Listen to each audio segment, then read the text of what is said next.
Namaskar, respected participants, colleagues, and my dear friends. Today we gather here to celebrate the birth anniversary of Dr. Bhim Rao Ambedkar ji, a visionary leader, jurist, and the chief architect of our constitution. Dr. Ambedkar dedicated his entire life to the ideals of equality, justice, and human dignity. His tireless efforts gave voice to marginalized and laid the foundation for a democratic India where every citizen has right to live with freedom and respect. So आज हम अंबेडकर जयंती मना रहे हैं और इस occasion पे we are organizing an online lecture on social change through education from doctor Ambedkar's perspective. शिक्षा के माध्यम से सामाजिक परिवर्तन डॉक्टर अंबेडकर जी के दृष्टिकोण द्वारा। आज इस सेशन में professor Kaushalya ma'am IGNOU headquarter के तरफ से आई हैं। वो इस सेशन में हमें आज लेक्चर देंगी इस टॉपिक पर। So to start the session I will request my Senior Regional Director and Head of Regional Center Delhi 2, Dr. D.P. Singh, to please welcome ma'am and all the participants to this online lecture. Over to you, sir. Thank you doctor Rita Chauhan ji. आप सभी जो भी हमारे participants हैं, आप सभी का इग्नू परिवार की तरफ से और इग्नू क्षेत्रीय केंद्र दिल्ली 2 की तरफ से सभी का हार्दिक स्वागत और अभिनंदन है।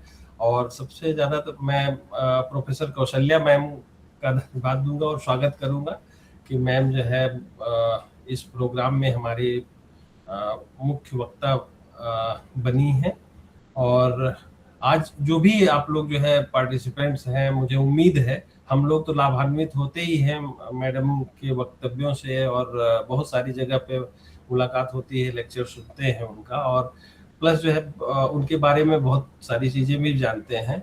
और चूंकि अंबेडकर जी का जो शिक्षा के माध्यम से सामाजिक परिवर्तन, इस पे दृष्टिकोण की बात है, तो इनसे बेहतर जो है मैं समझता हूँ कि हमारे लिए कोई और वक्ता हो नहीं सकता था। तो मैम हम लोग जो है आपको सुनने के लिए आतुर है और सुनेंगे। और थोड़ा सा मैं जानकारी देना चाहूँगा कि डॉक्टर अंबेडकर जी के जो ये 135वीं जन्मशती हम लोग मना रहे हैं, तो भारत सरकार का भी ये मानना है कि उनके बारे में किसी परिचय की जरूरत नहीं है, उनके योगदान के बारे में कि उन्होंने क्या योगदान दिया हमारे देश के संविधान के लिए और देश के विकास के लिए। सबसे बड़ी चीज है कि शिक्षा के बारे में उनका जो है क्या सोच थी उनकी, और किस तरह से उन्होंने शिक्षा को एक हथियार बनाया सामाजिक परिवर्तन के लिए, उस पे जो है आज दृष्टिपात होगा, उस पे चर्चा होगी। मैडम उस पे जो है चर्चा करेंगी, हम लोग उनको सुनेंगे। लेकिन इस मामले में कह सकते हैं कि अगर जो है अंबेडकर जी की जीवनी हम लोग पढ़ते होंगे, बहुत सारे लोग पढ़े भी होंगे, जान भी रहे होंगे, वो अपने आप में एक बहुत बड़ा माध्यम है परिवर्तन का। उनसे जो है प्रेरणा स्रोत है हम सब के लिए। उनसे हम लोग जो है बहुत कुछ सीख सकते हैं कि विषम परिस्थितियों में भी रह के जो है किस तरह से उन्होंने एक ऊंचाई हासिल की थी, और किस ढंग से हम लोग जो है अगर चेंज चाहते हैं अपने उसमें सामाजिक किसी भी तरह के विभेद को मिटाने के लिए, तो हमको जो है जरूर से जरूर अंबेडकर जी के बारे में सोचना होगा, वो उनके कृतित्व के बारे में जानना होगा, जो उन्होंने काम किया परिवर्तन को लेके, सामाजिक परिवर्तन को लेके, और उनका जो भी योगदान रहा है उसके बारे में हम लोग जो है आज चर्चा करेंगे। तो मैं तो खुद श्रोता हूँ। आज तो मैडम हैं, तो वही अपना जो है लेक्चर देंगी। चलिए हम लोग जो है इंतजार कर रहे हैं। Over to doctor Rita Chauhan ji, थोड़ा मैडम के बारे में विशेष जानकारी दें। Thank you. Over to. Yeah, thank you, sir, for setting up the tone. And now, ma'am को हम सब लोग बहुत अच्छी तरह से जानते हैं, बट हमारे बहुत सारे पार्टिसिपेंट ऐसे हो सकते हैं जो नहीं जानते होंगे, तो उसके लिए मैं थोड़ा स्टूडेंट्स को बताना चाहूँगी जो पार्टिसिपेंट हमारे हैं। तो to start with the ma'am's introduction, Professor Kaushalya ma'am is currently the professor of Sanskrit at IGNOU and former director of School of Humanities. She completed her PhD in Sanskrit from JNU, New Delhi, and she began her academic career in 2008 as an assistant professor in Moti Lal Nehru College, which is a Delhi University college. Later on, she became associate professor and she joined IGNOU in September 2021. तो सितंबर 2021 से ma'am हमारे साथ इग्नू में हैं। हर main research focuses on धर्मशास्त्र, वैदिक studies, Indian knowledge system and Dalit literature. She has authored 10 books, edited 16 curriculum based volumes for IGNOU, and she has published more than 40 research paper and delivered more than 200 lectures worldwide. तो ma'am का कितना experience है आप सभी समझ सकते हैं। और she has completed a UGC funded minor research project and presented more than 40 papers in many national as well as international forums. She is an active member of several academic and professional bodies, including Board of Studies at Mahatma Gandhi Central University, Tejpur University, and Dr. Baba Saheb Ambedkar Open University. She has also served as a non-official independent director at Hindustan Antibiotic Limited and executive council member at Dr. Baba Saheb Ambedkar Open University. Besides this, she has received many awards, honors from many organizations. Name a few. She has received Outstanding Women Award from National Commission for Women, Government of India. She has received ICHR Fellowship Award. She has also received Dr. B.R. Ambedkar Mission Award. And among the many international recognition, she has received recognition from Sri Guru Ravidas Sabha Award from AICS Vancouver, Canada, as well as from UK.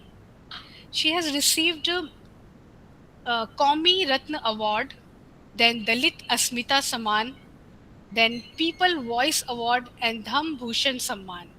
ये बहुत छोटे सी चीज़ें मैंने आपको बहुत ही concise करके बताई है। अगर आपको मैम के बारे में और बहुत कुछ जानना है तो हमारे इग्नू के वेबसाइट पे बहुत ही डिटेल्ड मैम का डिस्क्रिप्शन दिया हुआ है, आप ज़रूर वहाँ जाएं और मैम के बारे में जानें। अब हम मैम से आज के टॉपिक के बारे में जानने के लिए इच्छुक हैं एंड हम सभी श्रोता हैं आज मैम इस today's topic. So welcome you, ma'am. Over to you, ma'am. Professor Kaushalya, ma'am. Thank you very much, Dr. Rita Chauhan ji. सर्वप्रथम मैं इंदिरा गांधी राष्ट्रीय मुक्त विश्वविद्यालय की हमारी यशस्वी कुलपति आदरणीय प्रोफेसर उमा कांजीलाल जी को बहुत ही हृदय से याद करती हूँ कि उनके नेतृत्व में दुनिया का सबसे बड़ा विश्वविद्यालय इंदिरा गांधी राष्ट्रीय मुक्त विश्वविद्यालय अपने आप में और नए नए आयाम स्थापित करता जा रहा है। मैं मैडम के प्रति आभार प्रकट करती हूँ। और आज का ये जो विषय इग्नू के रीजनल सेंटर दिल्ली 2 ने जो आयोजित किया है, उनके सीनियर रीजनल डायरेक्टर और हेड इग्नू आरसी दिल्ली के डॉक्टर डीपी सिंह जी, मैं सर बहुत ही आपका आभार प्रकट करूंगी कि आपने मुझे इस विषय पर आप सबके बीच में आमंत्रित किया, और इवेंट की कोऑर्डिनेटर रीता चौहान जी और तमाम जितने भी आभाषीय माध्यम से आज इस व्याख्यान को सुन रहे हैं अवश्य ही लाभान्वित होंगे। हमारे देश के यशस्वी प्रधानमंत्री आदरणीय श्री नरेंद्र मोदी जी की सरकार का यह उद्देश्य है कि हमारे तमाम शैक्षणिक संस्थाओं में, निकायों में और खासकर हमारा जो छात्र वर्ग है वह बाबा साहब अम्बेडकर के दर्शन को जाने, उनके फिलॉसफी से सीखे। वह केवल भारत रत्न ही नहीं बल्कि इस विश्व ज्ञान के प्रतीक भी उनको कहा जाता है। उनके बारे में जानना एक विचार को जानना है, ऐसा मुझे लगता है।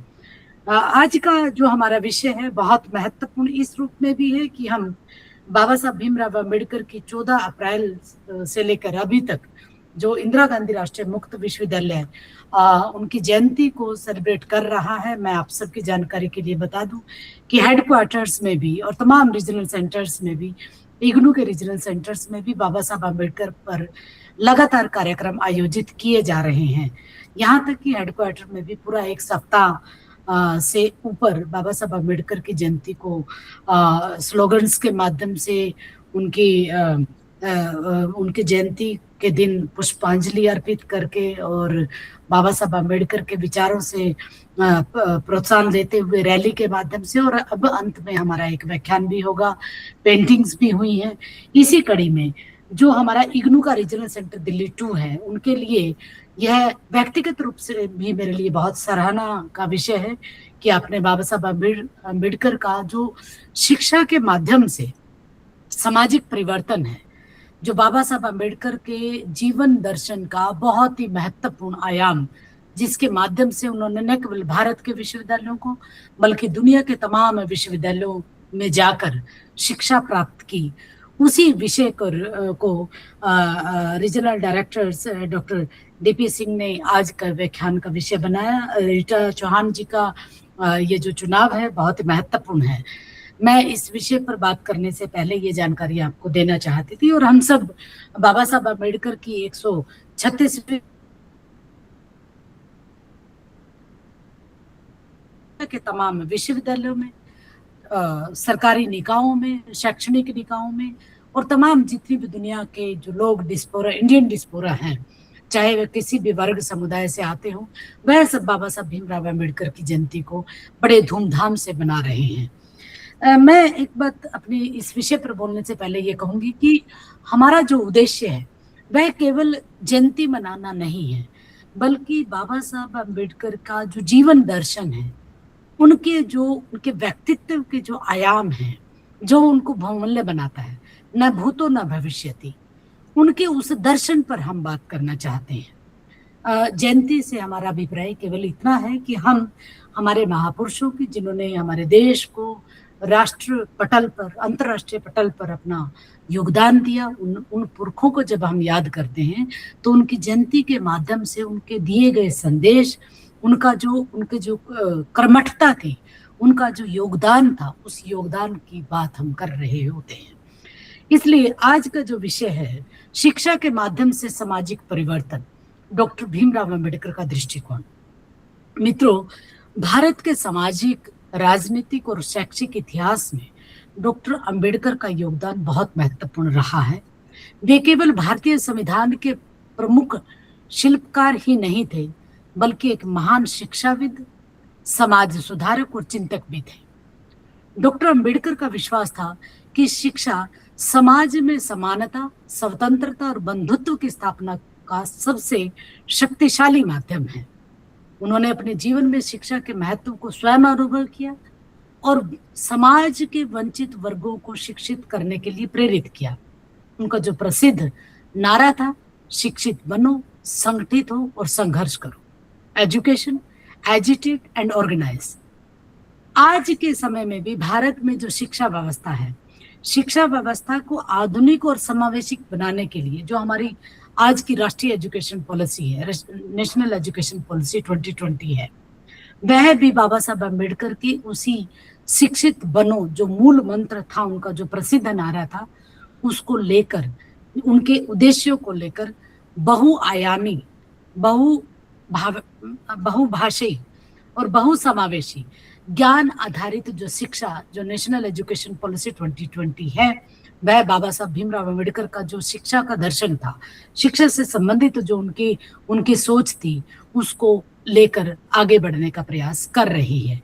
इसलिए अगर मैं आज की जो एजुकेशन पॉलिसी है, माननीय हमारे एजुकेशन मिनिस्टर श्री धर्मेंद्र प्रधान जी का जो एक विजन है राष्ट्रीय शिक्षा नीति को लेकर, उसमें बाबा साहब भीमराव आम्बेडकर का जो शिक्षा दर्शन है वो न केवल झलकता है, बल्कि जो बाबा साहब आम्बेडकर की सोच थी शिक्षा को लेकर, उसको भी हूबहू लागू करने का प्रयास एक तरह से करती हुई हमें शिक्षा व्यवस्था दिखाई देती है।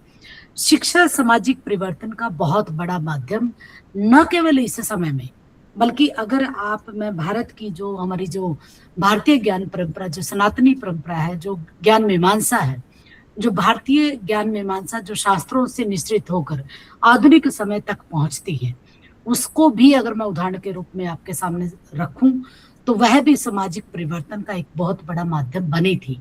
इसलिए बाबा साहब अम्बेडकर के दृष्टिकोण से ये जो आज का जो विषय है, जो डॉक्टर डीपी सिंह ने और रीता चौहान ने और तमाम जितने भी हमारे साथ हैं, आप सब ने, रीजनल सेंटर्स दिल्ली 2 ने जो आयोजित किया, बहुत महत्वपूर्ण इस रूप में भी मैं इसको देखती हूँ। जो अम्बेडकर के अनुसार शिक्षा है वह समाज में क्रांतिकारी परिवर्तन ला सकती है। यही वजह है कि जो आज की एजुकेशन पॉलिसी है वह इसको हूबहू लागू करने के लिए प्रयासरत है। बाबा साहब अम्बेडकर का मानना था कि शिक्षा के बिना सामाजिक न्याय और असमानता को एक तरह से समाप्त नहीं किया जा सकता। उन्होंने कहा कि cultivation of mind should be the ultimate aim of human existence, यानी कि मन का विकास ही मानव जीवन का अंतिम लक्ष्य होना चाहिए। डॉक्टर अम्बेडकर का शिक्षा दर्शन सामाजिक न्याय, समानता और मानवाधिकार पर आधारित रहा है। उनके विचार में शिक्षा का जो उद्देश्य था केवल ज्ञान को प्राप्त करना नहीं था, केवल डिग्री को प्राप्त करना नहीं था, बल्कि व्यक्ति को स्वतंत्रता, जागरूक और आत्मसम्मानी बनाने का था। भारतीय समाज में जैसे कि आप सब जानते हैं कि जो जातिगत भेदभाव रहा है उसको देखते हुए शिक्षा को सामाजिक समानता स्थापित करना सबसे महत्वपूर्ण साधन बाबा साहब अम्बेडकर ने उसे माना था। उनका मानना था कि जब समाज के सभी वर्गों को समान शिक्षा के अवसर मिलेंगे तभी वास्तविक लोकतंत्र स्थापित होगा। डॉक्टर अम्बेडकर का मानना यह भी था कि शिक्षा व्यक्ति को आत्मसम्मान और आत्मविश्वास प्रदान करती है। उन्होंने कहा भी कि जो शिक्षा प्राप्त करता है, शिक्षा शेरनी का वह दूध है जो इसे पीता है दहाड़ता है। Education is the milk of lioness, whoever drink it will roar। Ambedkar का शिक्षा दर्शन तर्क, विज्ञान और विवेक पर आधारित शिक्षा के वे पक्षधर रहे। शिक्षा का अभिप्राय उनका डिग्री मात्र नहीं था, बल्कि हमारी जो विवेक, जो हमारा जिससे विवेकवान बने हम, जो मानवता के संदेश की तरफ लेके जाए, जो एक मनुष्य को दूसरे मनुष्य को बराबर का दर्जा दे। इसलिए उन्होंने कहा कि अम्बेडकरी जो शिक्षा है वह तर्क, विज्ञान और विवेक पर आधारित शिक्षा है। इसी के बाबा साहब अम्बेडकर पक्षधर थे। वे चाहते थे कि शिक्षा अंधविश्वास, रूढ़ी और कुरीतियों से मुक्ति दिलाए। अम्बेडकर के अनुसार शिक्षा बौद्धिक विकास नहीं बल्कि नैतिक और सामाजिक मूल्यों का विकास भी करती है। इसलिए आप ये देखिए, जब हम इंदिरा गांधी राष्ट्रीय मुक्त विश्वविद्यालय का जो हमारा जो पीएचडी का कोर्स वर्क है, उस कोर्स वर्क में भी जो हमारा एथिक्स का जो हमारा कंपोनेंट है, जो 2 क्रेडिट का कोर्स है, वहां पर भी हम एथिक्स की बात करते हैं, लिटरेसी एथिक्स की बात करते हैं।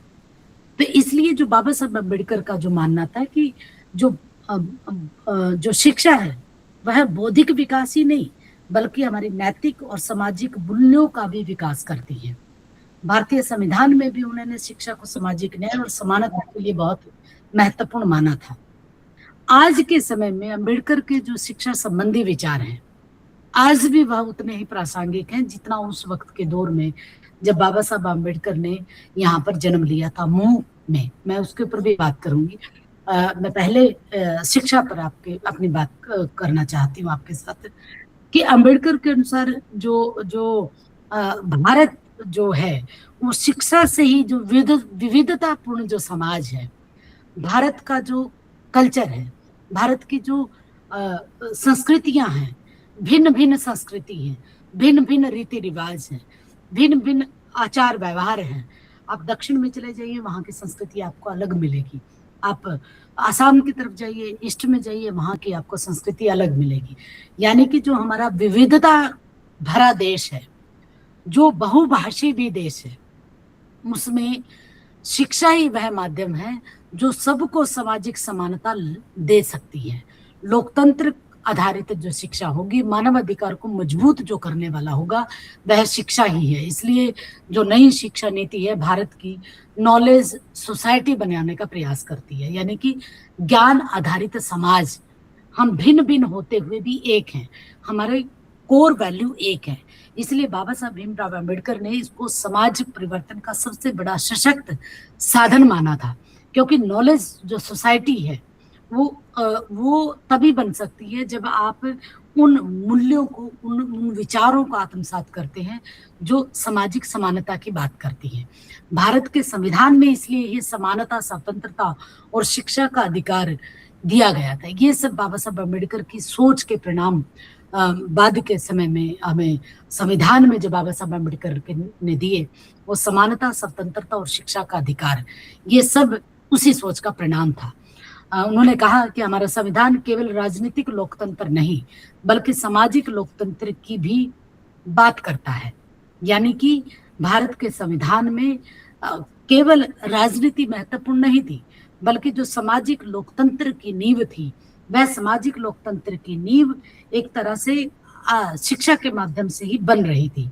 उन्होंने लिखा कि political democracy can not last unless there lies at the base of its social democracy.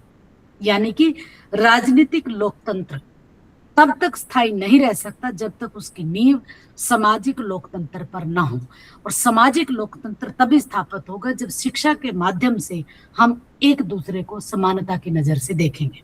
इसलिए जो सामाजिक न्याय पर बाबा साहब अम्बेडकर का विचार था, उसके मूल का जो उद्देश्य था वह शिक्षा ही थी। इसलिए भारत के संविधान में भी शिक्षा से संबंधित न केवल बात की गई बल्कि अधिकारों को प्रावधान के माध्यम से दिया गया। हम सब जानते हैं कि भारत संविधान का अनुच्छेद 21A शिक्षा के अधिकार की बात करता है और कहता है कि प्रत्येक 6 से 14 वर्ष के बच्चे को निःशुल्क और अनिवार्य शिक्षा देनी चाहिए। संविधान का अनुच्छेद 45 ये कहता है कि राज्य का कर्तव्य है कि बच्चों को प्रारंभिक शिक्षा उपलब्ध करवाई जाए। ऐसे ही अनुच्छेद 46 का अगर मैं उदाहरण लूं तो अनुच्छेद 46 में कहा गया है कि राज्य समाज के कमजोर वर्गों, विशेषकर अनुसूचित जाति, अनुसूचित जनजाति की शिक्षा और आर्थिक हितों को बढ़ावा दे।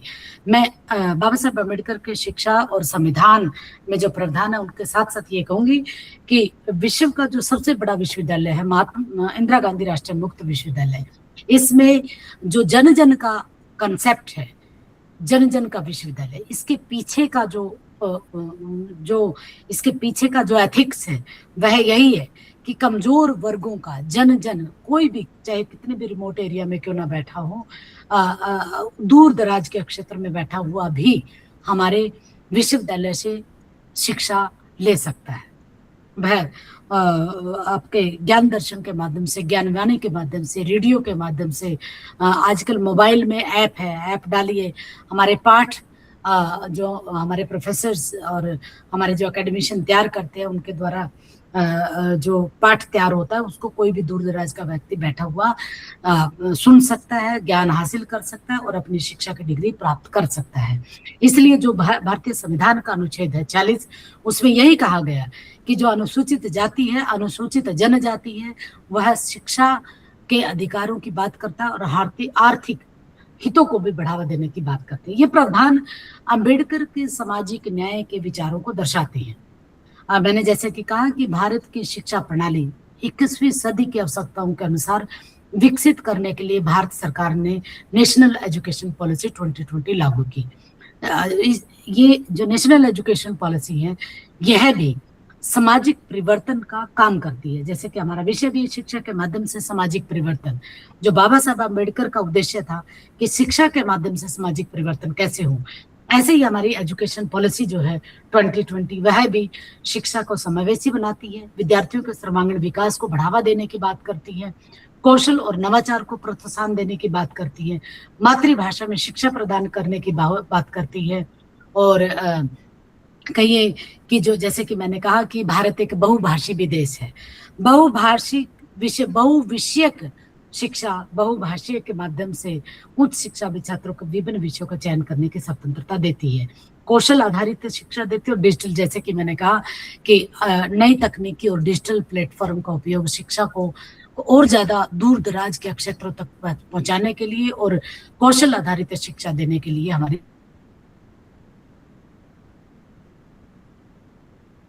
आज की शिक्षा एक तरह से शिक्षा नीति बाबा साहब भीमराव अम्बेडकर का शिक्षा के माध्यम से सामाजिक परिवर्तन का जो कार्य था और अम्बेडकर का जो दृष्टिकोण था, उसी अम्बेडकर के साहब के दृष्टिकोण से जो हमारी जो नई शिक्षा नीति है वह उनको बढ़ावा देने का कार्य कर रही है। अम्बेडकर समाज के वंचित वर्गों को शिक्षा से जोड़ना चाहते थे। ठीक उसी तरह शिक्षा नीति भी समावेशी शिक्षा पर जोर देती है। समान अवसर की बात बाबा साहब भीमराव अम्बेडकर ने की। शिक्षा सभी के लिए समान रूप से उपलब्ध होनी चाहिए। और अम्बेडकर का जो सामाजिक न्याय के लिए जो समर्पण था वह भी बहुत महत्वपूर्ण था, क्योंकि कमजोर वर्गों के लिए सामाजिक न्याय तभी सफल होगा, तभी प्राप्त हो सकता है जब कमजोर वर्गों के लोग, आर्थिक रूप से कमजोर वर्गों के लोग, वंचित के लोग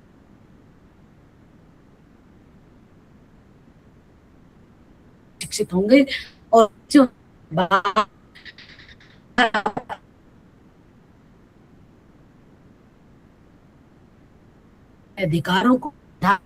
अधिकारों का उपयोग करेंगे, एक समाज की स्थापना करेंगे। अम्बेडकर साहब का जो शिक्षा दर्शन था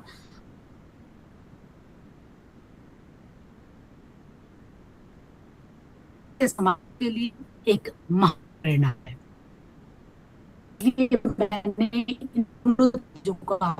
मैंने जो दिखाने का प्रयास किया है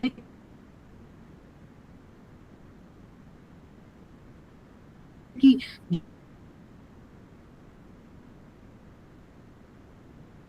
जो सोशल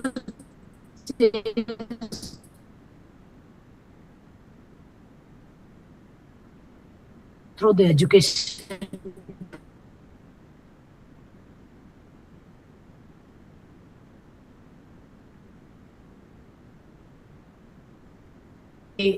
मैं दूसरी जो विषय आपके सामने रखना चाहती हूँ वह ये है कि जो शिक्षित बनो, संगठित और संघर्ष करो का नारा जो था, उनके जीवन का जो सार था, उसके पीछे के कारण क्या थे, क्यों उन्होंने ये नारा दिया। जैसे कि मैंने कहा था कि डॉक्टर बाबा साहब अम्बेडकर 1891 में मूल प्रदेश में मध्य प्रदेश के मूल जिले में पैदा हुए, और उनका जो समुदाय था तत्कालीन समय का जो बहुत नीचे का पायदान जिसको हम कह सकते हैं, वहाँ उस ऐसे समाज में, ऐसे समुदाय में उनका जन्म हुआ।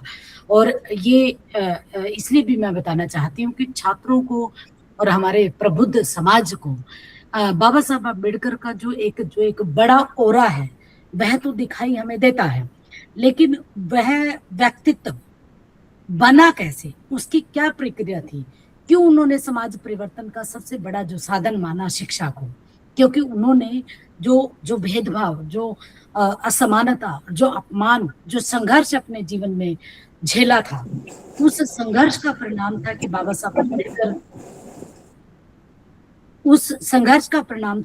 साहब अम्बेडकर इतने बड़े विश्व ज्ञान के प्रतीक बने और भारत के विश्व रत्न कहलाए।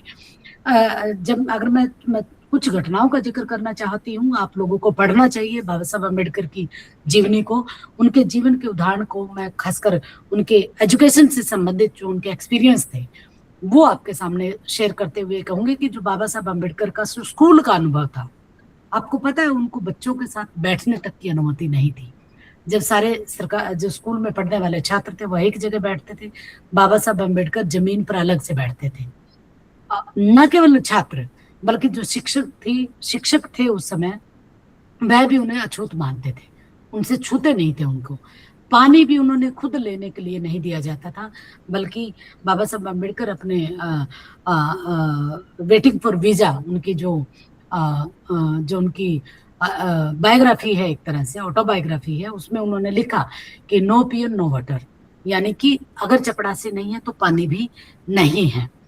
तो ये अनुभव हमें बताता है कि शिक्षा तक पहुंच भी समान नहीं थी, यानी कि एक खास वर्ग के समुदाय के लिए शिक्षा की पहुंच उस समय थी। इसलिए बाबा साहब अम्बेडकर ने शिक्षा के ऊपर इतना बल दिया। मैं याद करती हूँ जब बाबा साहब अम्बेडकर की जो माँ थी, उनकी माता ने उनको कहा कि जब तुम स्कूल में जा तो रहे हो, लेकिन इस स्कूल में या तुम्हें पढ़ना है, जो शिक्षित होना है, ये तुम्हारे लिए इतना सफर आसान नहीं होगा, बल्कि तुम्हें हर जगह पर, हर परिस्थिति में, हर तरह से संघर्ष का सामना, अपमान का सामना, भेदभाव का सामना करना पड़ेगा। लेकिन तुम्हें अपना मकसद, जो तुम्हारा उद्देश्य है, शिक्षा हासिल करना जो तुम्हारा उद्देश्य है, उसे छोड़ना नहीं है। तो ये उनकी माँ ने जो आज की जो आधुनिक समय की माएँ हैं, जहाँ प्राइवेट स्कूल में बच्चों को तैयार करके भेजती हैं और ये कहती हैं कि कोई अगर किसी तरह की बुली करता है तो तुम्हें उसका पलट के जवाब देना है। आज की जो हमारी माएँ हैं, आज की मदरहुड जो है। लेकिन आप सोच के देखिए कि उस समय की माँ, जो बाबा साहब भीमराव अम्बेडकर की माँ थी, वो उन्हें क्या समझाती है? यही कि तुम्हें हर तरह का अपमान भी झेलना पड़े, तब भी तुम्हें शिक्षित होना है। यानी कि शिक्षा तक पहुंच भी उस वक्त समान नहीं थी, बल्कि बाबा साहब अम्बेडकर ने तमाम ये तो अनुभव छोटे छोटे मैंने आपको बताए हैं, पूरी एक लंबी फेहरिस्ती है जो बाबा साहब अम्बेडकर ने अपने जीवन में झेली थी, जो संघर्ष उन्होंने, अपमान, भेदभाव झेला था। अगर समय सीमा ना हो तो उनका जो अनुभव है अपनी जिंदगी का, सारा दिन उन अनुभवों के साथ मैं आपको लेकर चल सकती हूँ, उन तमाम अनुभवों से मैं आपको परिचित करवा सकती हूँ। लेकिन एक समय की सीमा है, इसलिए मैं समय की सीमा को ध्यान में रखते हुए अपनी बात को आगे बढ़ाते हुए ये कहूंगी कि ये वो घटना थी जो बाबा साहब अम्बेडकर ने एक तरह से बना दिया कि उसे न केवल शिक्षित होना है, बल्कि ऊंची शिक्षा प्राप्त करनी है। ऐसे ही जो भेदभाव उन्होंने जीवन में झेला, वही भेदभाव जब बाबा साहब अम्बेडकर अपने भाई बहनों के साथ यात्रा कर रहे थे, तो वहां पर भी एक गाड़ीवान, जब बाबा साहब अम्बेडकर के पिताजी जो माननीय शकपाल जी थे, उनका तबादला हुआ सताना के पास एक जगह है वहां पर। और बाबा साहब अम्बेडकर तब मैंने जैसे कि कहा कि उनका जन्म मुंह छावनी में हुआ था, मध्य प्रदेश में।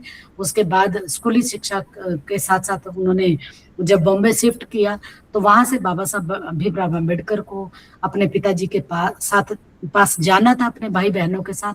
वहां पर उनको कोई भी गाड़ीवान अपनी गाड़ी में बिठाने के लिए तैयार नहीं था, उनको पानी पीने के लिए नहीं दिया गया पूरे रास्ते में।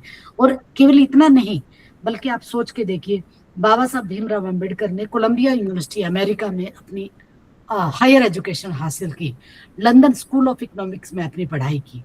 वहां पर जहां उनको पहली बार ये महसूस हुआ कि लोग उन्हें बराबरी से देखते हैं, ये उन्होंने पहली बार महसूस किया विदेश में जाने के बाद, कि लोग उन्हें बराबरी से देखते हैं। उनकी पहचान उनकी जाति से नहीं, बल्कि उनकी योग्यता से है। यह अनुभव उनके विचारों को बदलने में बहुत महत्वपूर्ण साबित हुआ। इसलिए उन्होंने, मैंने जो कहा ना कि मन का विकास मानव अस्तित्व का अंतिम लक्ष्य होना चाहिए, इसलिए ही उन्होंने कहा कि cultivation of mind should be the ultimate aim of human existence. ये ऐसे ही नहीं आया था उनका विचार, बल्कि ये जो अनुभव थे कि सारे लोग उनको बराबरी के नजर से देख रहे थे, मनुष्य को मनुष्य की तरह देखा जाता था, उनकी पहचान अगर थी तो उनकी योग्यता से थी, ना कि जाति से। ये अनुभव उनको हुआ Columbia university London school of economics में जाने के बाद। व्यक्तिगत अनुभव मैं आपको बताऊंगी कि मुझे ये सौभाग्य मिला है कि मैं कोलंबिया यूनिवर्सिटी में, जब हार्वर्ड यूनिवर्सिटी में अपना पेपर प्रेजेंट करने के लिए गई अमेरिका में, university of British Columbia Canada में, और university of Massachusetts Boston USA में, हार्वर्ड यूनिवर्सिटी में, न्यूयॉर्क में हमारा जो यूएनओ का हेडक्वार्टर्स है उसमें, और फिर उसके बाद इंपीरियल कॉलेज में मुझे जाने का मौका मिला था। वहाँ पे लंदन स्कूल ऑफ इकोनॉमिक्स में मैंने, जहाँ बाबा साहब अम्बेडकर का स्टैचू लगा हुआ है, उनके दर्शन करने का सौभाग्य मिला। और मेरे लिए था, जहाँ पर पड़े हों उनके निशान, उनको छूना मेरे लिए किसी सपने से कम नहीं था। अब मुझे याद पड़ता है कि जब कोलंबिया यूनिवर्सिटी में बाबा साहब अम्बेडकर के पास खाने के लिए नहीं था, वह एक ब्रेड का टुकड़ा खाते थे, और लाइब्रेरी जब खुलती थी उससे पहले बाबा साहब अम्बेडकर लाइब्रेरी में पढ़ने के लिए, बैठने के लिए खड़े होते थे। और जब लाइब्रेरियन लाइब्रेरी बंद कर देता था, तब उनको उठाया जाता था कि लाइब्रेरी बंद करने का समय हो चुका है। और वो जगह मैंने देखी जहाँ बाबा साहब अम्बेडकर की स्टैचू लगी हुई है। आज तक न किसी भी व्यक्ति की वहां पर स्टैचू स्थापित नहीं है। उस लाइब्रेरी में, जिस लाइब्रेरी में बाबा साहब भीमराव अम्बेडकर घंटों, कई देर तक पढ़ते थे कि लाइब्रेरियन आकर उनको उठाता था। ऐसी लाइब्रेरी में बाबा साहब भीमराव अम्बेडकर का स्टैचू लगा हुआ है और मुझे ये देखने का सौभाग्य मिला। उन्हीं के प्रेरणा से, उनके उत्साह से मुझे America, Canada, London, university of British Columbia, France, Japan, Osaka में, और उसके बाद मलेशिया, तमाम देशों की यात्रा करने की जो मुझे अवसर मिला। और उन जगहों पे जहाँ बाबा साहब भीमराव अम्बेडकर रहे, ग्रेज इन जहाँ बाबा साहब अम्बेडकर ने बैरिस्टर ऑफ लॉ की उपाधि की, वहाँ मुझे जाने का अवसर मिला। तो ये मेरे लिए बड़ा सौभाग्य है। व्यक्तिगत रूप से मैं अपने बीच में बात को छोड़कर अपने इस उत्साह को रोक नहीं पाई थी कि हमने उन जगहों को देखा जहां बाबा साहब भीमराव अम्बेडकर ने अपनी उच्च शिक्षा प्राप्त की। तो ये जो अनुभव उनके विचार था, उनके विचारों को बदलने में बहुत महत्वपूर्ण साबित हुआ। इसलिए बाबा साहब अम्बेडकर ने कहा कि मुक्ति का साधन शिक्षा है। जो सबसे बड़ी समस्या थी वह मानसिक गुलामी की भी थी। शिक्षा व्यक्ति को सोचने, सवाल करने और अन्याय के खिलाफ खड़े होने की शक्ति देती है। इसलिए शिक्षा के माध्यम से सामाजिक परिवर्तन होता है, तब होता है जब तक सभी को समान शिक्षा नहीं मिलेगी, तब तक यह असमानता बनी रहेगी। समानता तभी संभव होगी जब आप शिक्षित होंगे। शिक्षा वह साधन है जिससे हम अपने भाग्य को बदल सकते हैं। शिक्षा के बिना न तो संगठन बन सकता है और न ही संघर्ष सफल हो सकता है। इसलिए उन्होंने 3 सूत्र जो मैं बार बार जिक्र कर रही हूँ, शिक्षित बनो, संगठित हो, संघर्ष करो। आप ये देखिए कि बाबा साहब भीमराव अम्बेडकर के जीवन में ये तमाम पड़ाव आए। महार सत्याग्रह उन्होंने 1927 में किया, जो पीने के लिए था। उसके बाद नासिक मंदिर प्रवेश आंदोलन उन्होंने चलाया ताकि सबको ये बता सके कि हम भी मनुष्य हैं। शिक्षा व्यक्तियों को अधिकारों के लिए खड़े होने की ताकत देती है। ये ताकत जो बाबा साहब भीमराव अम्बेडकर को मिली वह शिक्षा से ही मिली। डॉक्टर अम्बेडकर ने अपने जीवन में यह साबित कर दिया कि शिक्षा ही वह व्यक्ति है जो व्यक्ति और समाज दोनों को बदल सकती है। उनका जीवन हमें सिखाता है कि संघर्ष से डरना नहीं है। शिक्षा को उन्होंने एक तरह से हथियार की तरह लिया। समानता के लिए लगातार प्रयास शिक्षा के लिए लिया। इसलिए बाबा साहब अम्बेडकर ने कहा, life should be great rather than long, यानी कि जीवन लंबा नहीं महान होना चाहिए। आप ये देखिए, जब 1927 का पानी पीने का जो आंदोलन उन्होंने शुरू किया, वो केवल पानी पीने का आंदोलन नहीं था, बल्कि मानव अधिकार और समानता का संघर्ष था। डॉक्टर अम्बेडकर ने लोगों को पहले शिक्षित किया, जागरूक किया, तब उन्होंने आंदोलन किया। तमाम उन्होंने जो धार्मिक स्थानों में प्रवेश के अधिकार के लिए संघर्ष किया, नासिक कालाराम मंदिर प्रवेश की जिसकी मैं बात कर रही हूँ आपके सामने, वो जो धार्मिक स्थानों में प्रवेश के अधिकार था, वह भी वही था कि हमें अपने अधिकारों के प्रति जागरूक होना चाहिए। यह दिखाता है कि शिक्षा व्यक्ति को अधिकारों के लिए खड़े होने की ताकत देती है। हमारा संविधान केवल राजनीतिक लोकतंत्र नहीं था, बल्कि सामाजिक लोकतंत्र की बात तभी की जाती है, तभी संपूर्ण होगी जब हम शिक्षा को, व्यक्ति को अधिकारों के लिए खड़े होने की ताकत दिखाते हैं। जो बाबा साहब अम्बेडकर का जो एक तरह से जो उद्देश्य रहा अपने जीवन का, वह उद्देश्य ही यही था कि आप अपने जीवन को बदल सकते हैं, और वह हमें तभी बदलाव के लिए योग्य ठहराएगा जब आप शिक्षित होंगे। शिक्षा लेना केवल एक डिग्री मात्र नहीं है, बल्कि शिक्षा लेकर उसको सामाजिक परिवर्तन की तरह इस्तेमाल करना एक बहुत महत्वपूर्ण है। इसलिए मैं समय सीमा को ध्यान रखते हुए, क्योंकि काफी समय हो चुका है, मुझे लगता है कि आप लोग कहीं बोर ना हो जाएं, मैं बस अंत में ये कहूंगी कि जैसे कि बाबा साहब अम्बेडकर ने कहा कि जीवन लंबा नहीं महान होना चाहिए। अगर हमें एक न्यायपूर्ण, समान और प्रगतिशील समाज बनाना है, तो हमें अम्बेडकर के ये जो दर्शन था, एजुकेशन, एजिटेट, ऑर्गेनाइज, ये जो दर्शन है, इस दर्शन से प्रेरणा लेकर हमें आगे बढ़ना चाहिए। इन्हीं शब्दों के साथ मैं अपने वक्तव्य को यहाँ पर समाप्त करती हूँ। मैं एक बार फिर से Indira Gandhi national open university के रीजनल सेंटर दिल्ली 2 को बहुत ही धन्यवाद दूंगी कि उन्होंने अपना कीमती समय हमारे इस बाबा साहब अम्बेडकर की जयंती के लिए निकाला है और आपने मुझे अवसर दिया। इन्हीं शब्दों के साथ मैं अपनी वाणी को विराम कहते हुए एक बार फिर से आप सभी को डॉक्टर बाबा साहब भीमराव अम्बेडकर की जयंती की बहुत सारी शुभकामनाएं प्रदान करती हूँ। सभी को मेरा नमस्कार।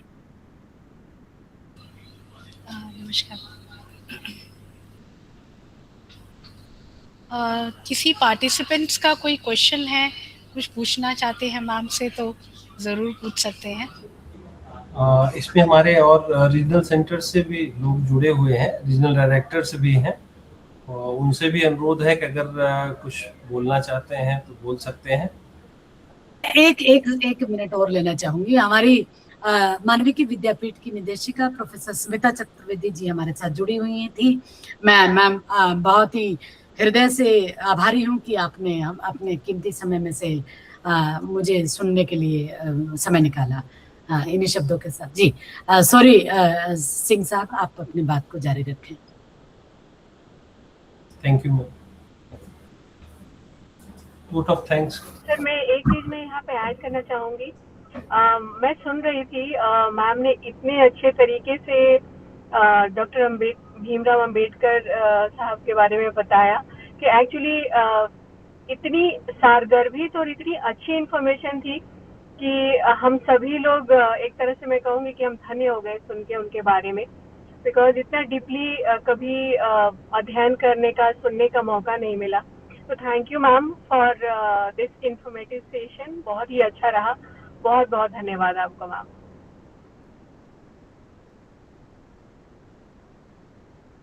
Thank you Meena ji. Thank you. कोई प्रश्न अगर पूछना चाहे तो यू आर मोस्ट वेलकम।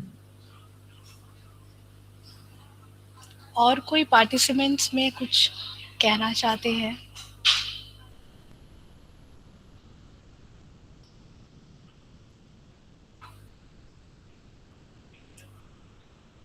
वैसे मैम आपने बहुत ही सरल शब्दों में बहुत चीज़ें बता दी, और इतना तो हमें सचमुच नहीं पता था। कई बार होता है हम लोग जयंती मनाते हैं, सिर्फ मना के हर साल उसको भूल जाते हैं, लेकिन और इनफैक्ट हम लोग तो बहुत फॉर्चुनेट है कि हम लोग इस एरा में पैदा हुए हैं कि हमें मतलब बहुत कुछ सामान मिला है हर किसी को। और जैसा आप सभी को पता है, हमारा Indira Gandhi national open university भी मतलब ये सब बंधनों से आज़ाद रखता है। तो हमारे यहाँ पे भी कोई डिस्क्रिमिनेशन कहीं नहीं होता है, किसी भी स्तर पे, चाहे स्टूडेंट पे, चाहे रीजनल सेंटर या कहीं पे भी। और हम लोग भी कोशिश करते हैं ऐसा कहीं डिस्क्रिमिनेशन तो नहीं होता है। इनफैक्ट हमारा जब जो हाई क्वालिटी मटेरियल भी है, वो भी इस टाइप से बना हुआ है कि वो हर किसी के लिए, स्लो लर्नर, फास्ट लर्नर, और मतलब हर किसी के लिए बहुत अच्छा है। तो जो इग्नू का सिद्धांत, जो मैंडेट है, मिशन है, विजन है, वो भी बहुत कुछ इसी पे आधारित है। नमस्कार मैम। हाँ हाँ जी बोलिए। बहुत बहुत धन्यवाद इस प्रोग्राम के लिए। मैंने एमए शुरू किया है इग्नू से करना, तो ऐसा प्रोग्राम अगर बीच बीच में आरसी 2 सेंटर करते रहे तो बहुत अच्छा रहेगा हम लोगों के लिए। जैसे बड़े बड़े लोगों के लिए, जैसे गांधी के बारे में कुछ हो, ऐसे करके बहुत अच्छा रहेगा। हम लोग को अपना कोर्स भी में भी फ़ायदा होगा। मैं एमए कर रही हूँ इग्नू से। Thank you ma'am. Thank you RCT centre 2। Thank you. बिल्कुल रश्मि जी, हम लोग कोशिश करेंगे, क्योंकि ये प्रोग्राम ऐसा होता है जिसमें एक लिमिटेड पार्टिसिपेंट्स को ही बुलाया जा सकता है, इसीलिए हमने ये प्रोग्राम को रिकॉर्डिंग भी किया है, और हम लोग इसकी रिकॉर्डिंग हमारे अपने यूट्यूब चैनल पे भी डालेंगे। तो भी कोई भी स्टूडेंट अगर मान लो आज नहीं ज्वाइन कर पाया है, वो बाद में भी इसको हमेशा के लिए सुन सकता है। Thank you ma'am. अगर किसी और का कोई प्रश्न नहीं है तो मैं अपने साथी डॉक्टर आमिर जमाल जी से रिक्वेस्ट करूंगी वो मैम का धन्यवाद ज्ञापन करें। Good afternoon ma'am. अच्छा, रोशनी जी बोलिए। मैम मैं ये कहना चाहती हूँ कि हम सामाजिक परिवर्तन की बात करते हैं, लेकिन सबसे पहले तो हमें खुद को इंटरनल चेंज करना चाहिए। उसके बाद ही मतलब अगर हमारा खुद पे नियंत्रण नहीं है तो फिर हम समाज को कैसे चेंज कर सकते हैं।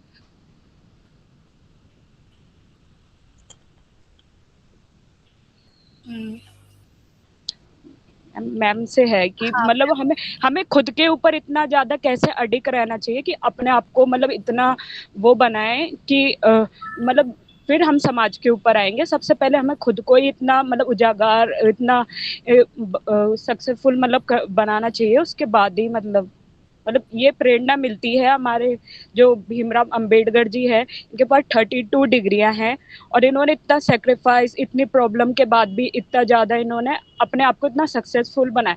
और आज हमारे पास इतनी सी प्रॉब्लम आ जाती है तो हम डगमगा जाते हैं, एकदम ही मतलब पेशेंस अपना खो बैठते हैं। तो मैम से ये पूछना चाहूँगी मैम कि हम अपने आप को कैसे इतना ज़्यादा पेशेंस इनकी तरह बना पाएँ? आपका सवाल जो है उसी में जवाब है, आपने खुद ही जवाब दे दिया, इसलिए मुझे बोलने की आवश्यकता ही नहीं है। Ma'am thank you so much, आपका जो समझाया मैम बहुत मतलब इंटरनल मतलब एक मिलती है प्रेरणा आगे बढ़ने की। मतलब है कि एजुकेशन ही, एक्चुअली मैं 62 इयर्स ओल्ड हूँ और अभी मैंने एमए ज्वाइन करने का ये किया, तो एजुकेशन ही मेन चीज है जो आपको एम्पावर करता है। Thank you ma'am.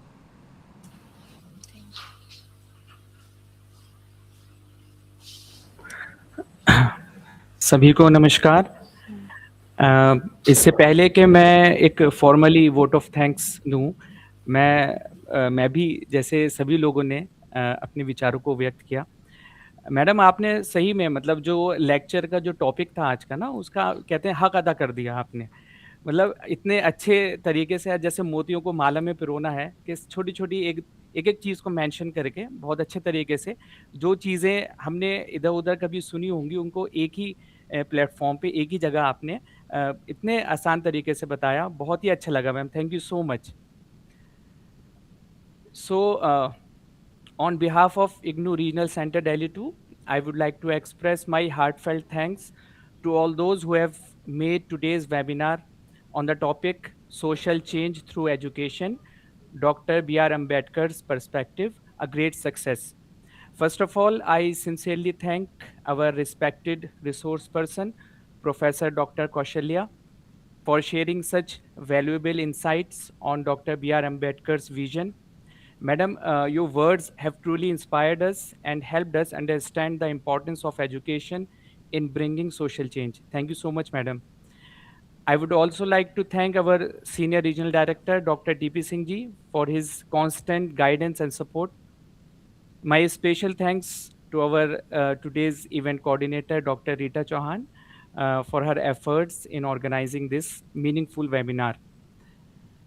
I am also grateful to all the participants, including our learners who have joined today, our academic counselors, faculty and staff from study centers, our colleagues from Regional Center Delhi 2, and especially those academics and regional directors who have joined from other regional centers. Thank you so much for their active presence and interest.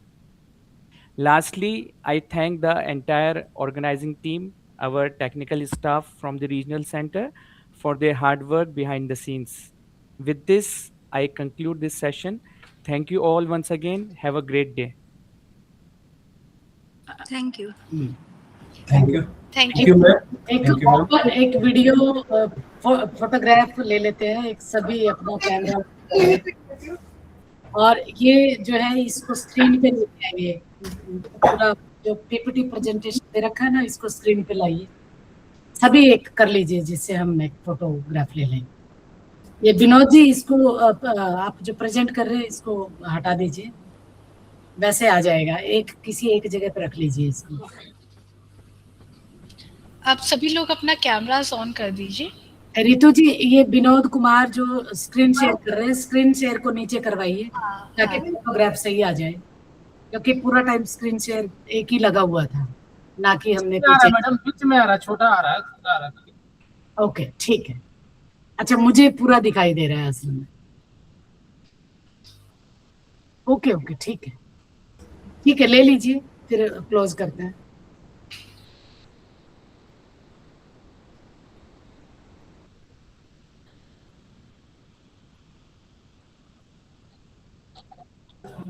हो गया ma'am. हो गया, ठीक, okay, thank you again. Thank you so much ma'am. Thank you. Thank you ma'am. Thank you, ma'am. Thank you all. Thank you so much, ma'am. Thank you, ma'am. Thank you.